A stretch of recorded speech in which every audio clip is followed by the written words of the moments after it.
Welcome and thank you for taking the time out of your day to come and listen to me speak. Wouldn't you love to just get away from the busy hustle and bustle of everyday life? I want to inform you about and why you should plan a trip to Mongolia. Mongolia is a beautiful country left virtually untouched by modern society.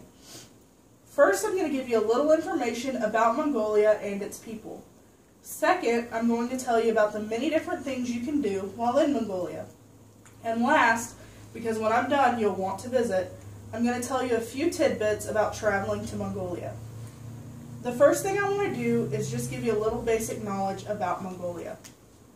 Mongolia is a beautiful country with a vast and rich culture.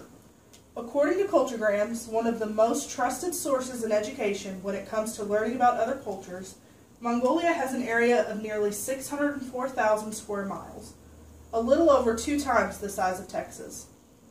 The population is almost 3 million, which is about twice the size of Dallas's population. 95% of their population are Mongol, and the largest minority are Turkish, followed by Chinese, and then Russian. The language spoken in Mongolia belongs to the Altaic family with a Mongolian dialect, but most adults speak some form of Russian, and English is spreading quickly.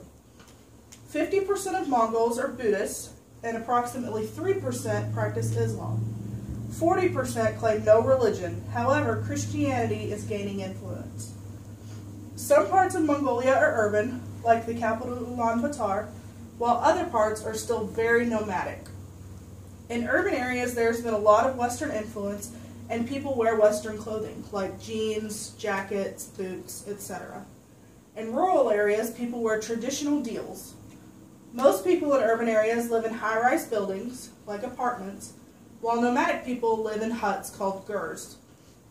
Their diet consists mainly of dairy, meat, wheat, and root vegetables like potatoes, carrots, and onions. Mongolians love sports like wrestling, horse racing, archery, and boxing, and most schools offer basketball, volleyball, and soccer. Now, if you have ever heard of Mongolia, you probably have some knowledge of their rich history and period of great rule under Genghis Khan. The history is kept alive through important Mogtal, which are poetic songs, and storytelling. A lot of other common themes in their art are horses, nature, and freedom. Now, if you plan a trip to Mongolia, what exactly is there to do?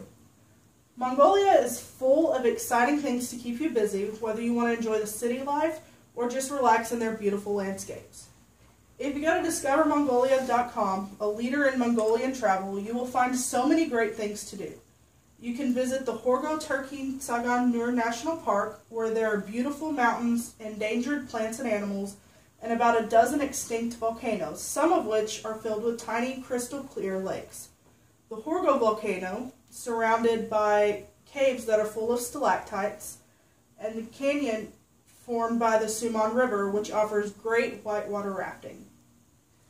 Then if you head south to the Gobi Desert, you can take a tour on the camels.